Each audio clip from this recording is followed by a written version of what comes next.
Welcome back, everyone. Today we're going to look at a really huge legal agreement that was recently negotiated between Roblox Corporation and the Russian government. For quite a while now, we've been watching the platform make some very disturbing changes to how players interact with basic features and cosmetics, but it turns out there's a much deeper corporate motive driving all these sudden updates. And right now, Roblox is about to get unbanned in Russia and return to one of their biggest international markets after being completely blocked over community safety concerns. Now, hearing that an entire country is about to get their servers back online probably sounds like one of the best things ever for the Russian players who were suddenly cut off from their favorite games and their friends. However, the actual reality of how Roblox managed to secure this deal is pretty alarming for anyone who cares about the open nature of the platform and how much control foreign governments are being given over the games you play. To understand why the company is trying its best to get this specific country back, you just have to look at the raw statistics and how much money is on the line. Before the heavy restrictions took place, the platform had an estimated 18 million users in Russia when it was blocked, and it was actually known as the most downloaded mobile game in Russia in 2023. Losing access to a demographic that large is a devastating blow to their daily active user metrics, and it severely hurts the investors who only care about seeing constant financial growth every single quarter. The desperate need to reclaim that market became very obvious because the Roblox Corp shares jumped after reports said that Russian government agencies proposed lifting restrictions on the Roblox platform, and as you can see here, they were up by about 3.4%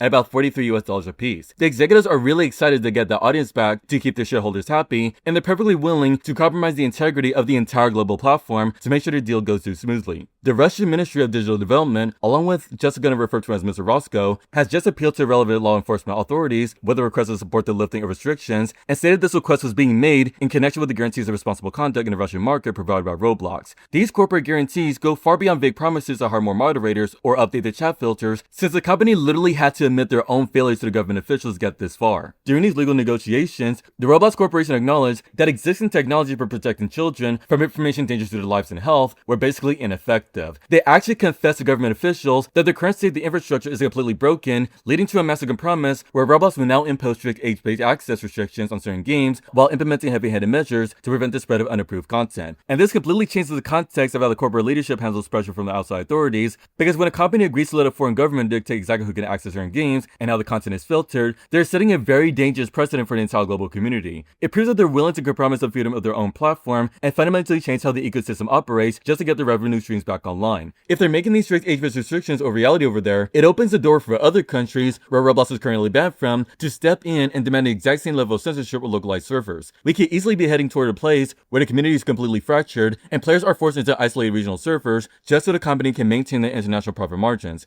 It is pretty disturbing when you realize that the executives are making these sweeping agreements behind closed doors without ever consulting the community, and we're already seeing the weird side effects of this massive push for compliance bleeding into the platform right now. Just look at the Star Wars Pat item that I covered in my previous video. They're literally desperate to get everyone age verified to enforce these strict new international filters, and they're using Q virtual items to harvest that data. And while they're bribing players to comply, they're actively punishing the creators with the recent developer paywalls. The people who carry this platform on their backs are suddenly being forced to pay up and scan their ID just to create certain games, when their games could suddenly be restricted or blocked in huge regions of the world just to satisfy foreign legal checklists. This aggressive shift in policy also highlights how the company reacts when they are squeezed financially. Instead of standing their ground or working to improve their moderation tools, they're taking the easiest corporate shortcut available by folding to these demands and changing the core mechanics of how games are accessed. They are using these government mandates as a convenient excuse to roll out aggressive new filters, and they're treating the creative freedom of the users like a bargaining chip that can be traded to protect their stock price. And it all feels like everything is no longer decided by what is actually healthy for the community, but by whatever keeps the shareholders satisfied. It is genuinely sad when you realize that behind the fun multiplayer experiences, you have certain people up there who are trying to figure out how to change the platform to extract as much international money as possible, even if it means ruining the whole fun for everybody. If they truly cared about the integrity of the platform, they would not rely on compromising their own systems just to satisfy legal checklists for the investors. Ultimately, this whole situation just proves that the Roblox Corporation values their market share far more than they value the developers and players who keep the games running to this day. Anyways, thank you all for watching. I'll see you in the next one.